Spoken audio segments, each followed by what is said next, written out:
Parte de la feria del condado era el carnaval. Nos encantaba trabajar en el puesto de mi abuelo. Podías conocer a muchas personas muy interesantes en la feria. La feria era uno de esos lugares donde los niños estaban a salvo. O eso creían. Mi mamá llamó y dijo, oye, mi hija no está.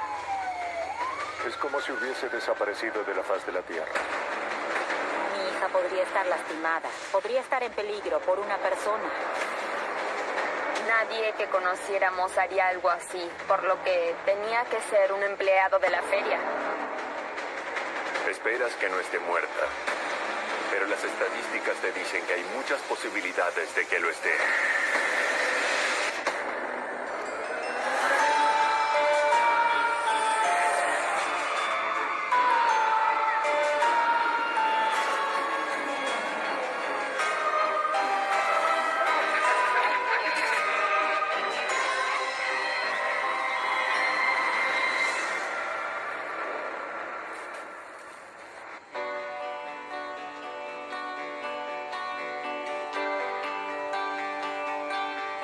Mi primer matrimonio fue con Tim Lamb y tuvimos 2 hijas, Jessica y Christy, con 2 años de diferencia. Cuando nació Chris, básicamente nos habíamos separado. Eric y yo fuimos novios en la infancia. Después de un matrimonio de 7 años con Tim Lamb, Eric y yo nos reunimos. En 1995, Eric y yo nos casamos. La boda fue todo un evento. Las niñas fueron pequeñas damas de honor. Jessica vistió de menta y Chris, como era pelirroja, vistió de amarillo. Parecían pequeñas muñecas de porcelana. Como Eric y yo habíamos salido en la preparatoria, era como volver a casa, donde debería haber estado todo el tiempo.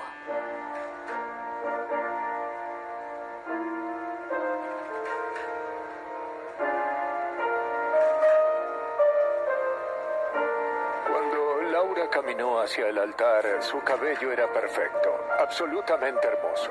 ¿Ser su leal y fiel esposo por toda la vida? Acepto. Fue muy lindo verla feliz.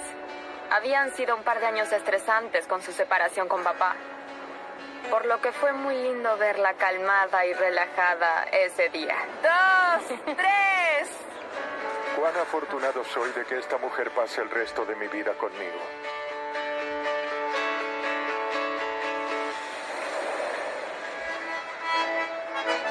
En Wyoming todos los condados tienen una feria. Y en el condado de Park, la feria era un gran evento.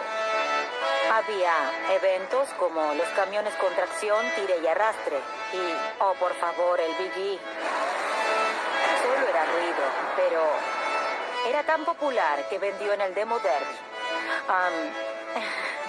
Sí, si no puedes chocar con un auto. No es la feria del condado, supongo.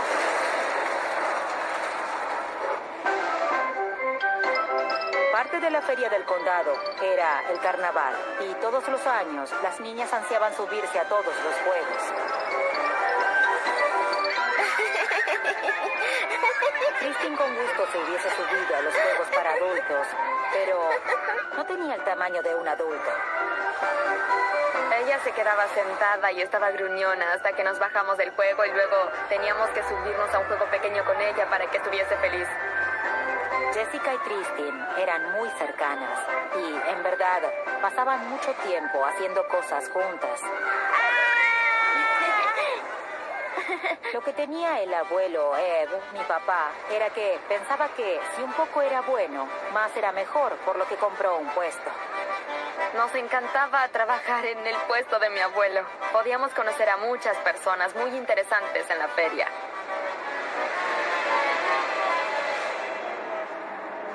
La feria es uno de esos lugares donde los niños andan solos. En Powell todos conocían a todos los que asistían a este evento. Los niños estaban a salvo. o eso creíamos.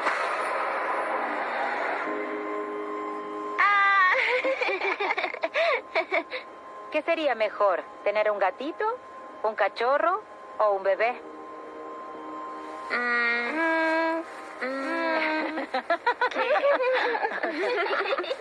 Eric y yo pensamos que sería una forma divertida de decirle a Jessica y a Chris que íbamos a tener otro bebé en la familia. Jessica, Me gustan los tres, mamá. ¿Qué tiene mejor un gatito y un cachorro? Pero recuerdo que no salió como esperábamos. Me gusta la idea del gatito y el cachorro. Y por supuesto queríamos un animal. Gatito o cachorro. Gatito, cachorro. ¿Quieres un cachorro o un gatito? Cuando les dijimos que íbamos a tener un bebé, Chris quería un hermano, Jessica quería una hermana. Niño. Una niña. Niño. Niña. Niño. Una de ellas decía algo o hacía algo divertido y la otra empezaba desde ahí. Y me encantaba el hecho de que tuviesen eso entre ellas. Cuando nació Carrie, no les importó no tener un gatito o un cachorro, tenían una hermanita.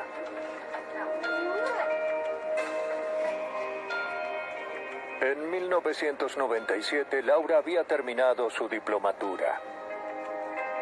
Nos mudamos a Laramie, donde está la Universidad de Wyoming, y comencé la facultad de Derecho.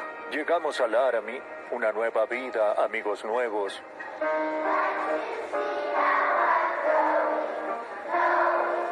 Interesándose por cosas nuevas, Jessica se unió al coro. A Chris no le llevó mucho tiempo encajar.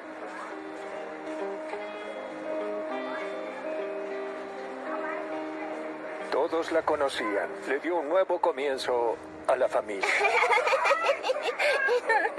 Cuando las niñas eran pequeñas, a Laura le gustaba festejarles los cumpleaños. Sí.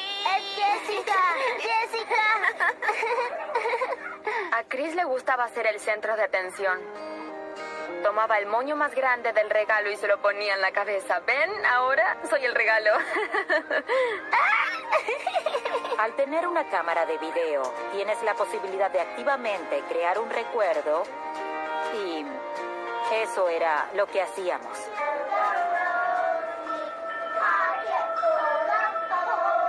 Al mirar los videos, ahora es doloroso ver los buenos tiempos, pero al mismo tiempo es fantástico recordar que hubo buenos tiempos. No todo fue siempre serio y deprimente.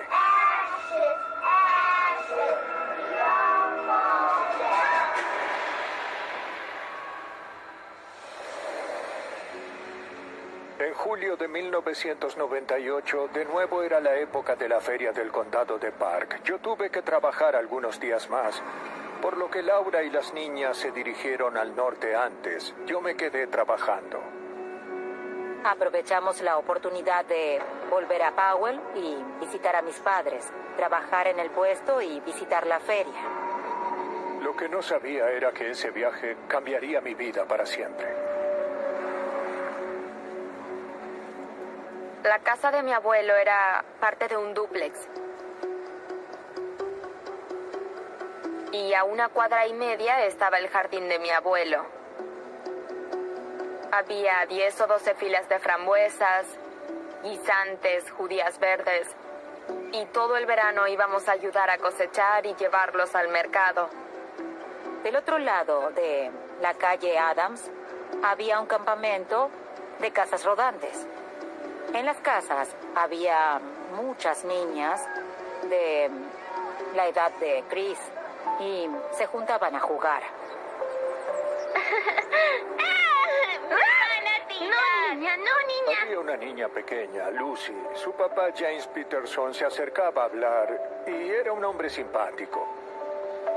La mamá de Lucy era muy buena. Parecía atenta, nos ofrecía comida. Lucy era un par de años más joven que Christine y debido a que Lucy era tan pequeña era muy insistente con llevar a Lucy al campamento cristiano ese verano, por lo que nos despertábamos y caminábamos hacia la iglesia a la mañana, caminábamos a casa, almorzábamos en lo de mi abuelo y jugábamos. Era muy seguro, nunca dudamos porque éramos un grupo de niñas y podíamos hacer lo que queríamos.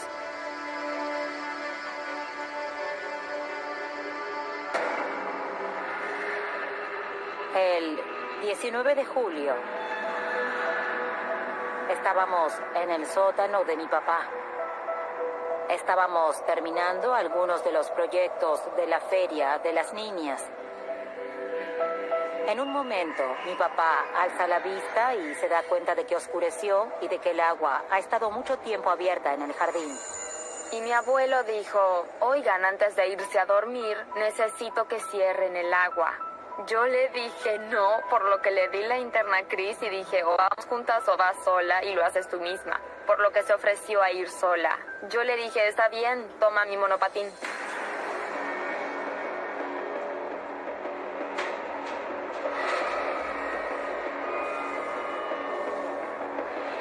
Me preocupé porque estaba sentada en la ventana y pensé, oye, han pasado 15, 20 minutos, no 5 o 10.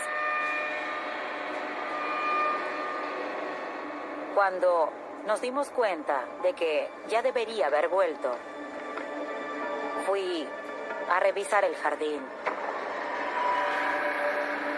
Estaba oscuro.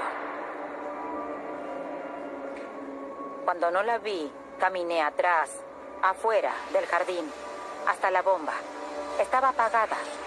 Suponíamos que había estado ahí. Golpeé puertas de los vecinos. No había nadie. Golpeé la puerta de Lucy. Tampoco hubo respuesta.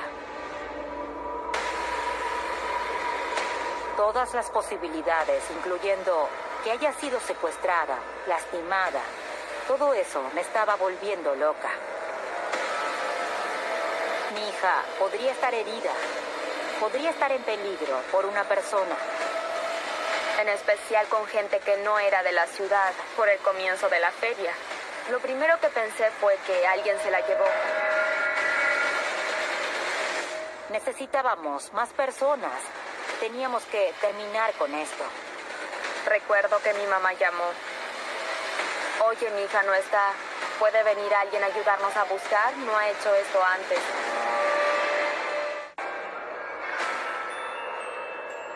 Cuando recibí la llamada de que Chris desapareció, pensé, tengo que ir.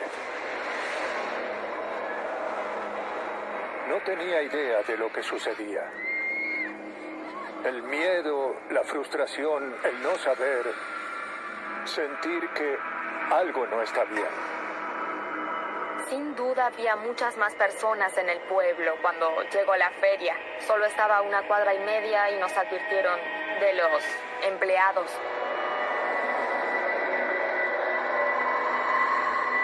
El 19 de julio, aproximadamente a las 10 de la noche, llegó una denuncia por una persona desaparecida al departamento de policía.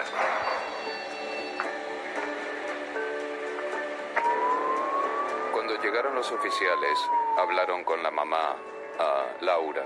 Nos describieron a Christine como una niña de 8 años, de 1,20 m, pelirroja, con pantalones azules con rayas verticales blancas. Mi nivel de ansiedad comenzaba a aumentar. Comencé a agitarme. Sin duda describiría a un niño desaparecido la pesadilla de esta madre. Hay muchos peligros en el mundo. El área en el que estaba Christine cuando desapareció era un vecindario residencial cerca de un área industrial. Se alejó hacia la feria del condado. Se fue a la casa de un amigo y no le avisó a nadie o solamente escapó. O quizás se cayó en los canales. Era algo más serio, como un comportamiento criminal. No se podía descartar ninguna posibilidad. Lo primero que hicimos fue llamar a rescate y socorro.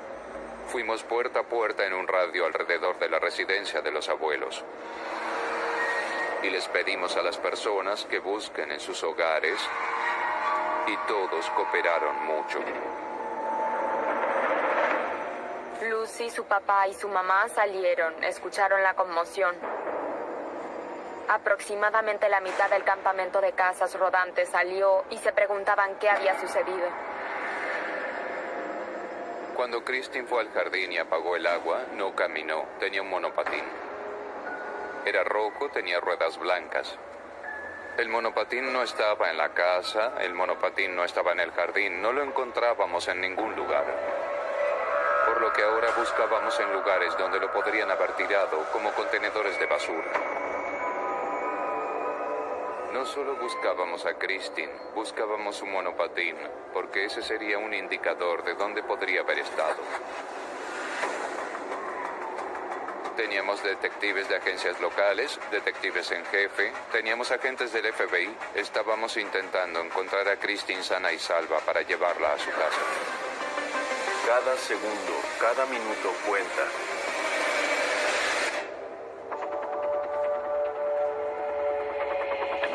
Los perros de búsqueda habían olido el rastro en el jardín. El rastro se perdía a mitad de camino por la curva. Pareciera que a Christine la subieron a un vehículo.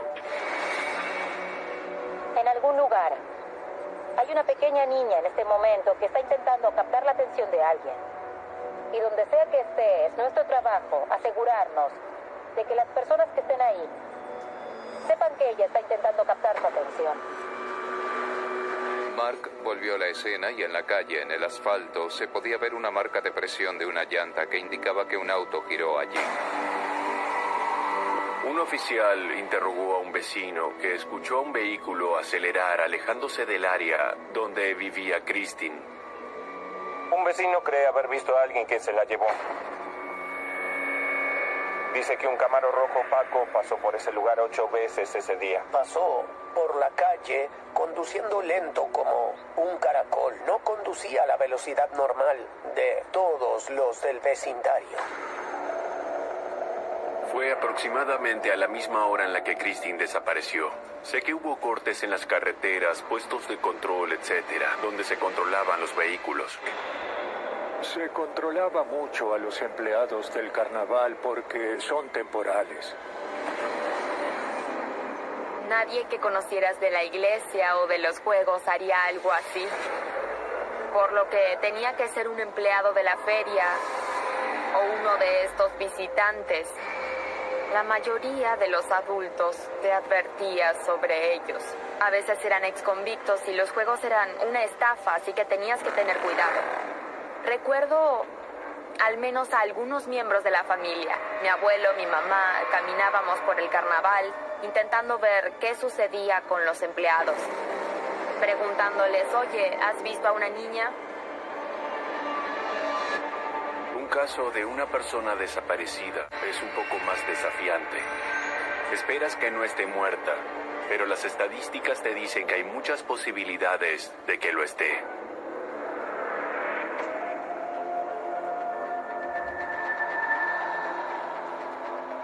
Recibimos una llamada de un residente. Viajó en auto con una persona que vivía en el campamento donde desapareció Christine. Cuando estaban yendo al trabajo una vez, había unos niños en la parada del autobús escolar, unas niñas, y esta persona dijo que no le importaría que una de esas niñas se sentara en su regazo. Como alguien que vivía en el área, lo considerábamos en particular un sospechoso. Así que fuimos a la casa rodante de esta persona. Le hablamos sobre la información que teníamos y la negó. Nos dejó revisar su casa y no encontramos nada significante. Uno de los perros estaba entrenado para búsquedas de cadáveres. Entramos a ese perro y el perro revisó la casa. El perro entró a un cuarto de huéspedes e hizo lo que el entrenador llama vuelta de la muerte en alfombra. Giran donde hubo un cadáver. Se dan cuenta de si un cuerpo ha estado ahí, obviamente. Eso captó nuestra atención.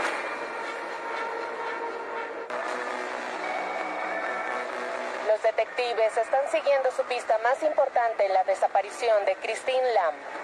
Dirigir una búsqueda como esa atraía atención, lo que atraía a los medios. Recibía muchos pedidos por el nombre de la persona que vivía ahí.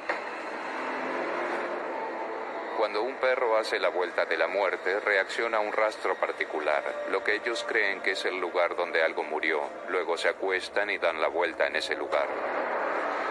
Tomamos una muestra de esa alfombra y la enviamos al laboratorio.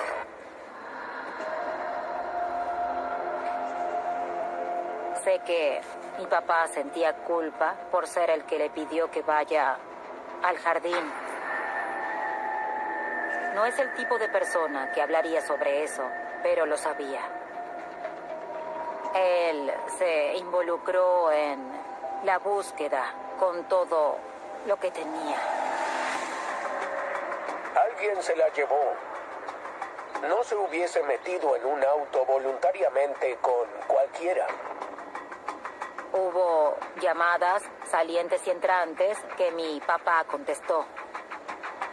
Recuerdo una llamada de un local que conocía niños perdidos desde un punto de vista personal y dijo que su mejor opción era hacer enviar volantes a los medios, poner volantes en la carretera principal. La familia de Christine sigue teniendo esperanza y su madre lucha para seguir teniendo fuerza. Estamos haciendo los volantes, estamos haciendo llamadas. Siempre hay algo que podríamos estar haciendo. Imprimimos cientos de ellos. Los pusimos en el puesto. Amigos de la familia, amigos de Chris los repartían. La feria estaba repleta a diario, todos los días, por quién sabe cuántas personas. Y es como si se hubiese evaporado de la faz de la tierra. Escuché de algunos avistajes de Christine. Escuché que la habían visto en una parada de camiones, que la habían visto en una estación de combustible. Lo que más se rumoreaba era que algo había sucedido con mi papá Tim. No nos veía tan seguido y había vuelto al pueblo más pronto de lo que había dicho. Hubo un testigo que dijo algo de que un señor pelirrojo había estado en el área del campamento de casas rodantes. Las personas realmente intentaban ayudarnos. Por lo que ellos decían, habían visto a alguien pelirrojo. Entonces, naturalmente, el padre de la niña, que es pelirrojo, hubiera sido considerado sospechoso. El primer rumor que escuché fue que alguien dijo que yo había vuelto de Alemania y que estaba acechando a las niñas para secuestrarlas porque las quería para mí y no para su madre. Yo simplemente dije, bueno, eso sería difícil porque estaba a 3.000 kilómetros de aquí. Luego de hablar con la policía, lo primero que hice fue ir a ver a Jessica. Lo más difícil fue dejar que volviera a casa. Quería sostenerle la mano hasta el día en que encontráramos a Chris. No busqué en ningún campo o jardín. Sí fui a hablar con los vecinos para averiguar si las personas la habían visto. No quería ponerme en ningún escenario en el que pensara en encontrar a una niña muerta. Probablemente hubiese tenido un paro cardíaco y hubiera muerto.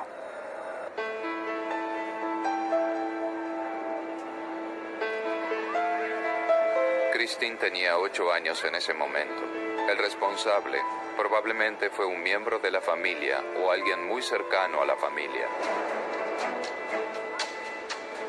Y después de eso es lo que se conoce como secuestro de extraños. Tenemos que tener todo eso en cuenta, no hay que tomar nada por sentado. Así que nuestra prioridad fue el padrastro. En ese momento no estaba en Powell. Podría haber venido al pueblo, cometer el crimen e irse sin que nadie lo sepa. Eric falló al polígrafo. Obviamente eso aumentó nuestras sospechas. Teníamos que encontrar el motivo. Cuando me fue mal en el detector de mentiras, no me importó que las personas me miraran diferente. Entré a la habitación donde estaban los agentes del FBI y los detectives. Golpeé la puerta detrás de mí y dije, yo no lo hice, déjenme en paz, vayan a buscar al culpable. Y salí de la habitación y eso fue todo. Aunque le fue mal con el polígrafo, tenía una coartada. No podía haber estado ahí para cometer el crimen. Toda esta investigación fue físicamente, mentalmente y emocionalmente agotadora y había mucho en riesgo. Después de que las muestras de la casa rodante se enviaron al laboratorio, el informe decía que las muestras no se relacionaban con Christine Lamb.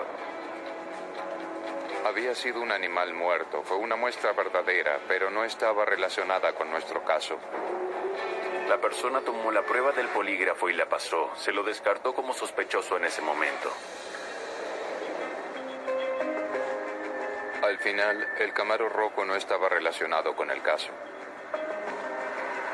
El auto era de una persona que visitaba a un vecino del otro lado de la calle, al mismo tiempo que ella escuchó el ruido que sonaba de un auto acelerando. En ese momento, la policía comenzó a armar una lista de agresores sexuales condenados y los controlaban. Cuando me dieron la lista, me sorprendió cuántos supuestos agresores sexuales estaban viviendo en el sur de Powell.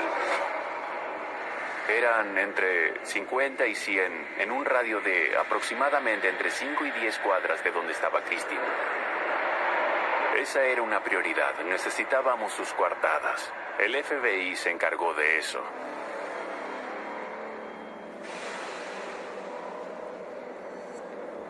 Recibimos una pista de un visitante de la feria del condado de Park.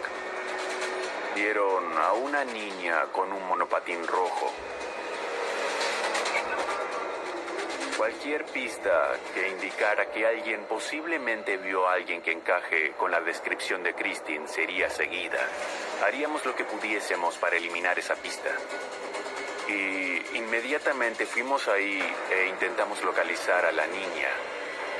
Había un sentimiento de urgencia que aumentaba con lo que descubría.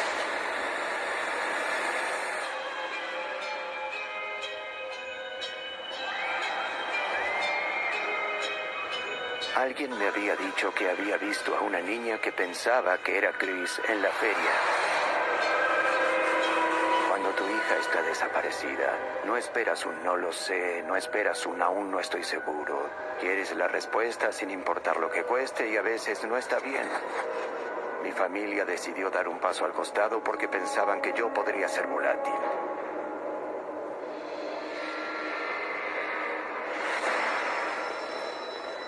El carnaval atraía a trabajadores que son más temporales. Aceptaban un trabajo en el carnaval y luego se iban. Muchas veces son jóvenes y solteros, muchas veces están involucrados en crímenes, muchas veces se involucran en abuso de drogas y alcohol, peleas y desorden público. Cuando se relaciona una víctima que tiene algunas similitudes con una persona desaparecida, eso sin duda atrae tu atención.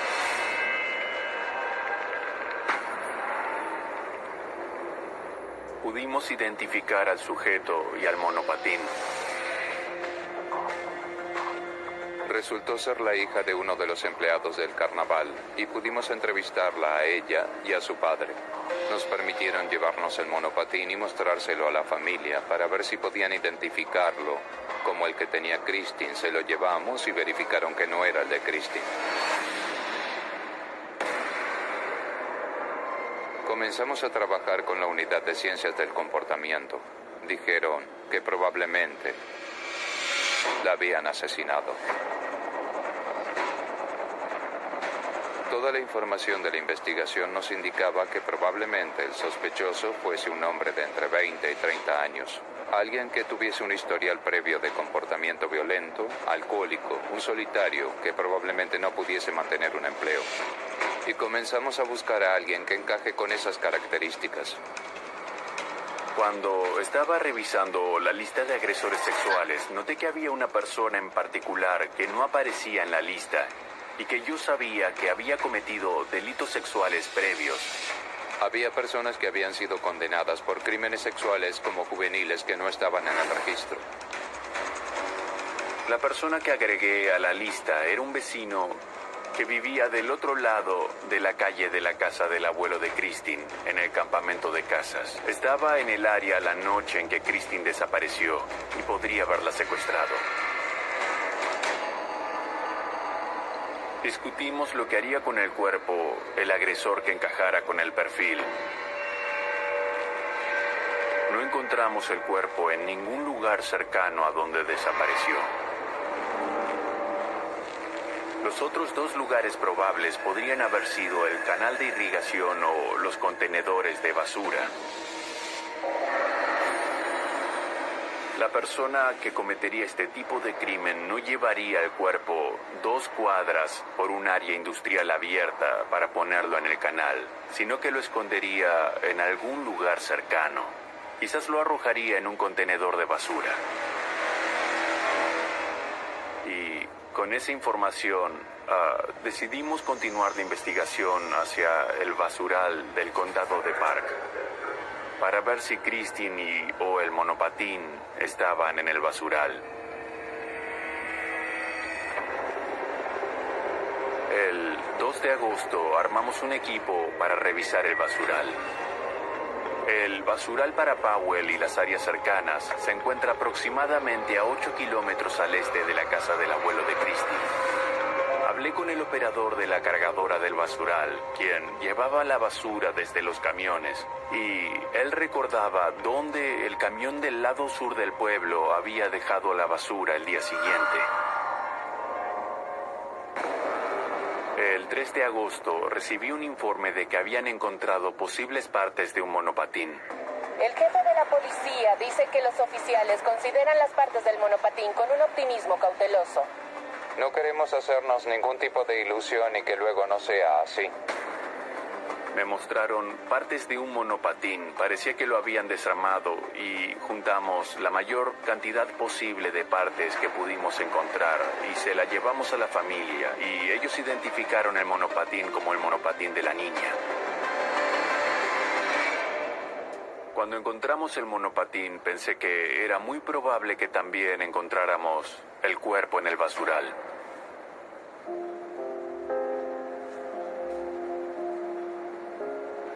Cuando me di cuenta de que estar en la casa de mis padres era una distracción para la investigación, me fui y me quedé con Lee y Marsha Fabian fuera del pueblo. Lee me contó una historia en la que las niñas habían estado afuera jugando en un trampolín gigante. Cuando hacemos así, hacemos así. Jessica, Chris y Beth Ann pretendían que los aspersores industriales eran chicos malos intentando atraparlas y saltaban cuando el aspersor se acercaba al trampolín y decían: ¡ah! ¡No me atrapaste! ¡ah! ¡Me atrapaste! Chris dijo: los chicos malos no pueden atraparme de verdad, porque cuando me caigo, me vuelvo a levantar.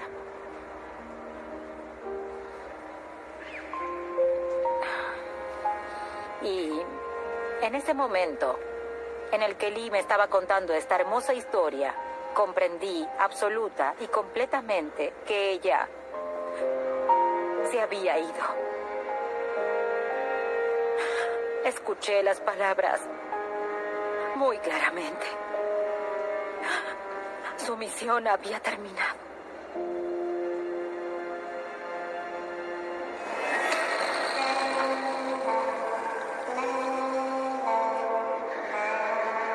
Durante la semana en la que el carnaval estaba listo y estaba en su esplendor, tuvimos una denuncia de un ataque sexual que involucraba a una joven adolescente. La víctima era una niña de 13 o 14 años y el ataque sucedió bajo las gradas de un campo de fútbol de una preparatoria. Identificamos al sospechoso como un empleado temporal del carnaval. Eso inmediatamente provocó sospechas. Ahora teníamos que encontrar una coartada para este joven. ¿Dónde estaba antes de eso, cuando llegó al pueblo?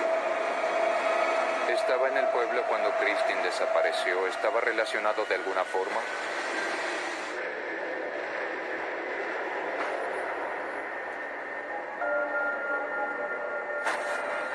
Siguen puestos los volantes con el rostro de Christine Lamb luego de su desaparición.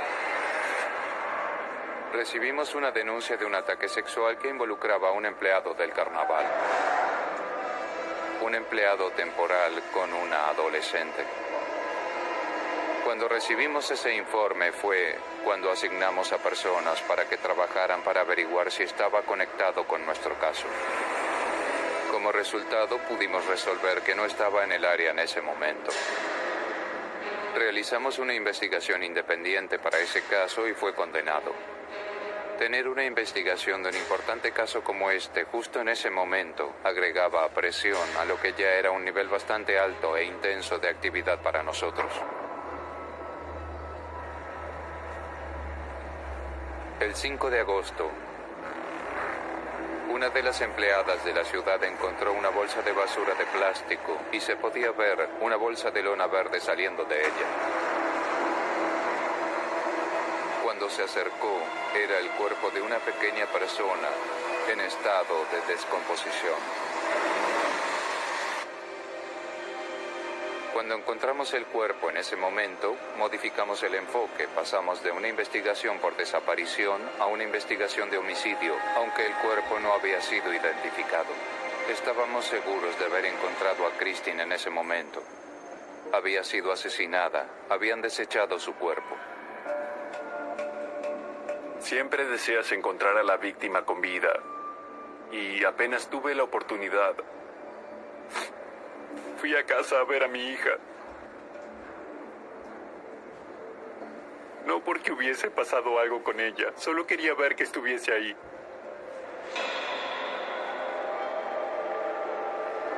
Conduje hasta nuestra casa. Luego miré a la detective que nos estaba esperando. Sabía por qué estaba ahí. Se notaba en todo su rostro. Dijo algo como lo lamento, la encontraron. Entonces yo me quebré. ¿Qué hago ahora? ¿A dónde va mi familia?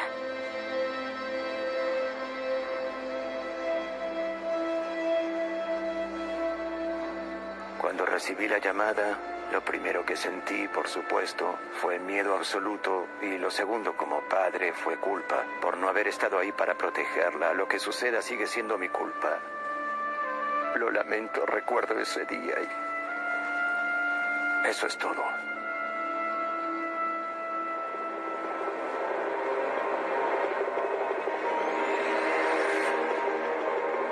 Ahora, nuestra prioridad era identificar un sospechoso. El jefe Feathers sugirió que el sujeto que agregué a la lista de agresores sexuales debía ser el más vigilado. James Peterson era un joven de unos 20 y pico de años. Era desempleado, bebía mucho y estaba divorciado. Por lo que iba a la casa de su exmujer, que estaba al otro lado de la calle de los abuelos de Christine, y él estaría ahí mirando a sus niños. Tenía una hija, Lucy, que tenía la edad de Christine, y Christine jugaba con Lucy, por lo que conocía a Christine, conocía a la familia y estaba en contacto con ellos. Luego de 19 días de intensa investigación, el 8 de agosto trajimos a James Peterson y lo entrevistamos y le hicimos la prueba del polígrafo. Y no pasó la prueba del polígrafo. En esa entrevista, James Peterson confesó haber atacado sexualmente a Christine y que ella había muerto en el ataque sexual.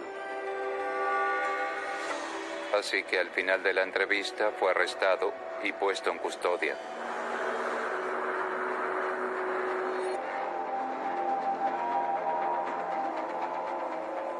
Condujimos hasta el frente de la casa de mis padres. Miré del otro lado de la calle, donde estaba la casa rodante donde vivía Peterson. Y lo primero que noté es que en la ventana de la habitación delantera de cara a la carretera había un volante.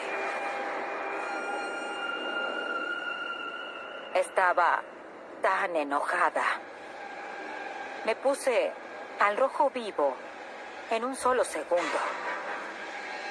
Dije, tienes exactamente y solamente el tiempo que me lleve entrar a la casa, abrir el armario y buscar la escopeta de mi padre para sacar ese volante de esa ventana o lo sacaré por ti. Y para cuando volví, lo había sacado.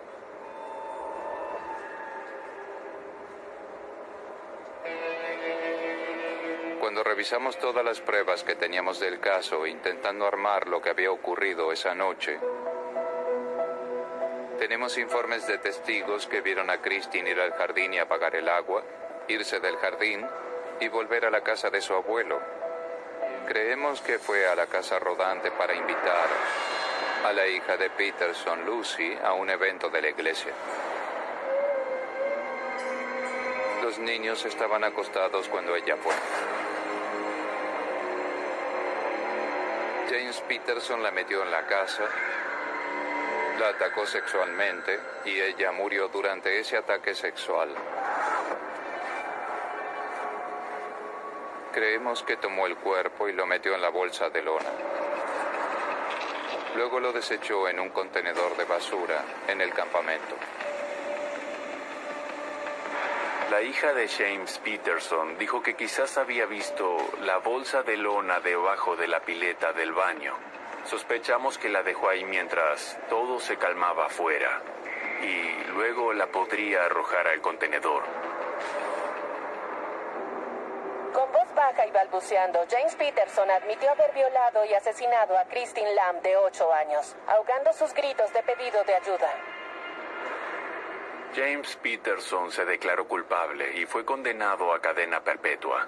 Hablando con la unidad de secuestros de menores y asesinos seriales, me dijeron que si Jimmy Peterson no hubiese sido atrapado por este crimen, hubiese seguido asesinando a sus víctimas. En esencia, atrapamos a un asesino serial en su primer asesinato. Todo el engaño de atacarla sexualmente y violarla, asesinarla y actuar como si intentaras ayudarla de nuevo es muy retorcido. Muestra la depravación del corazón. Si pudiese hablar con ella, de nuevo le diría que la extraño. Y que desearía haber estado ahí para ayudarla, porque si hubiese ido con ella, si hubiese estado ahí, no hubiese sucedido. E incluso hoy siento que parcialmente es mi culpa.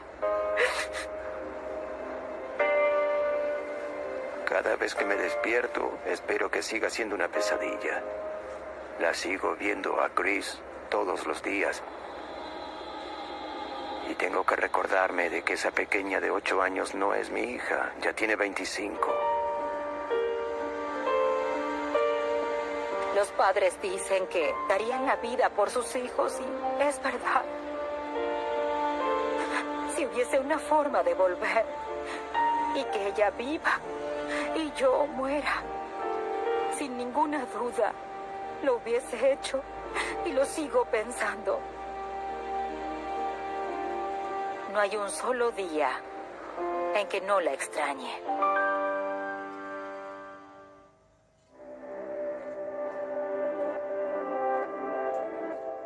Para ser exitoso como empresario, no tenía el instinto asesino. Los aliados de Elisha Gray no se rendirán sin pelear. Él tiene la patente, pero aún no ha creado un teléfono funcional.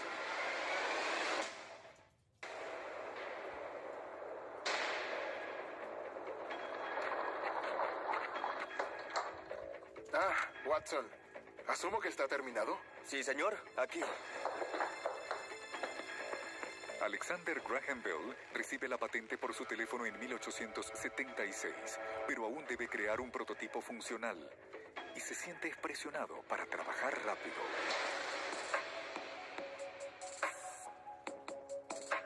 Pero después de un largo año de ensayo y error, intentando transmitir su voz, esta conexión no funciona. Bell comienza a perder la esperanza.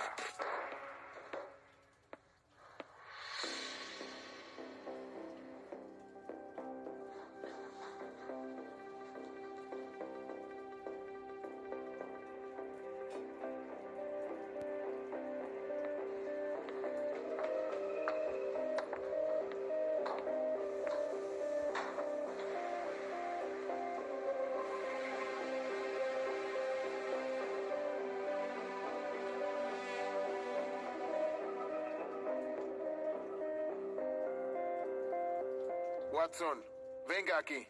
Quiero verlo ahora. Lo escuché. Escuché lo que dijo. ¿Qué dije? Dijo, Watson, venga aquí. Quiero verlo.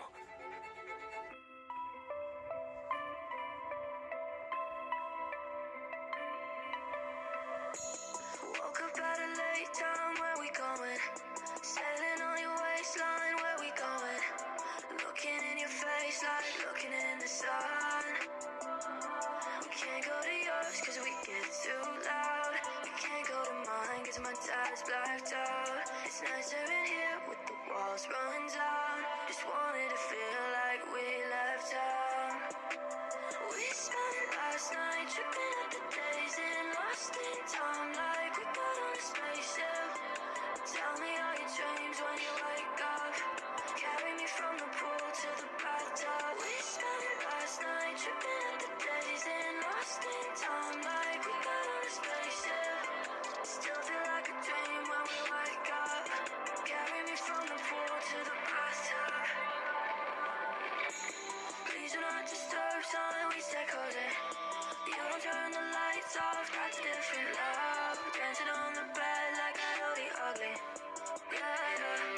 We can't go to yours cause we get too loud. We can't go to mine cause my tire's blacked out. It's nicer in here with the walls run down. Just wanted to feel like we left town. We spent last night tripping at the days and lost in time like we got on a spaceship. Tell me all your dreams when you wake up. Carry me from the pool to the bathtub. We spent last night tripping at the days and lost in time like we got on a spaceship. Still feel like a dream when we wake up. Carry me from the pool to the bathtub. We spent last night tripping at the. Tell me all your dreams when you wake up. Carry me from the pool to the bathtub. Tell me all your dreams when you wake up.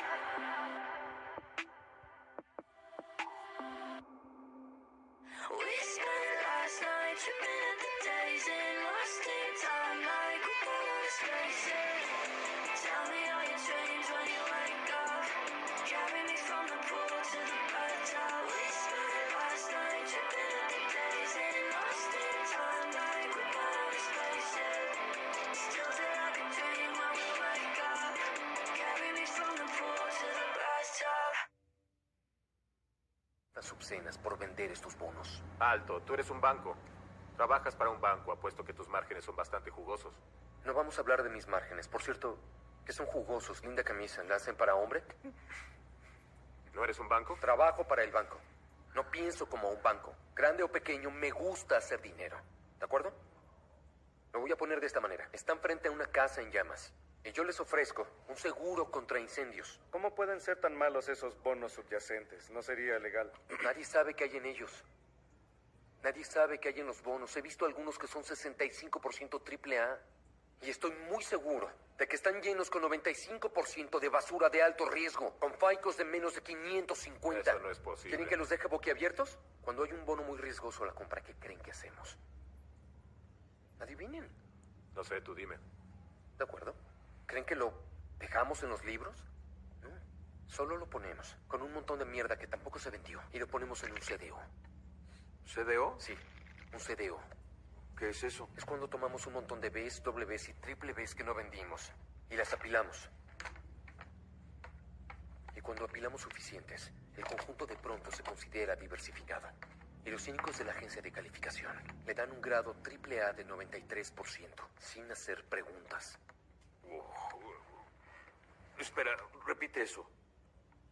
Obligación de deuda garantizada. Es importante entenderla porque hizo que una crisis inmobiliaria se volviera un desastre económico nacional. Aquí está el famoso chef Anthony Bourdain para explicarlo.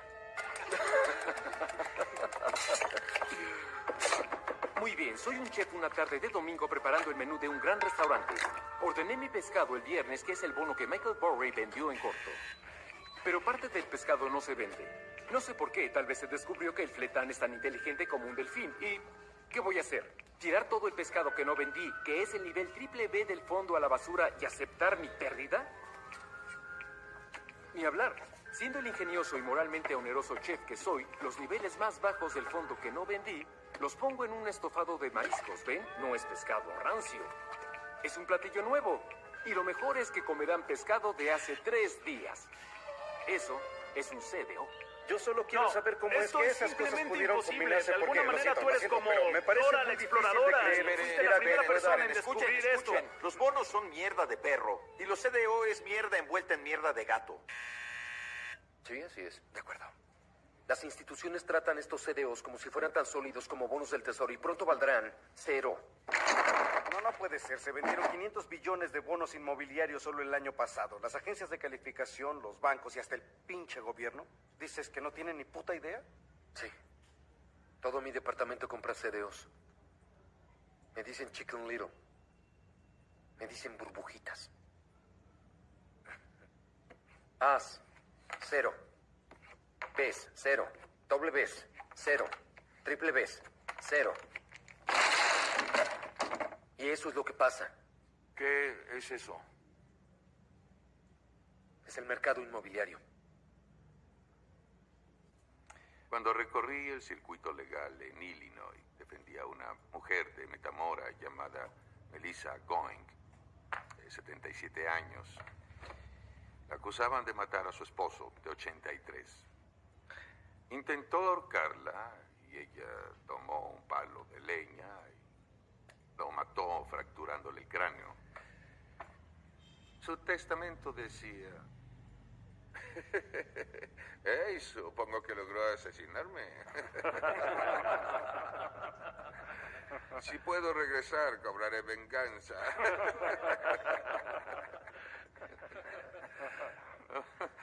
Finalmente no la condenaron, conocían al esposo. Le pregunté al fiscal del caso si podía tener una conversación con mi clienta.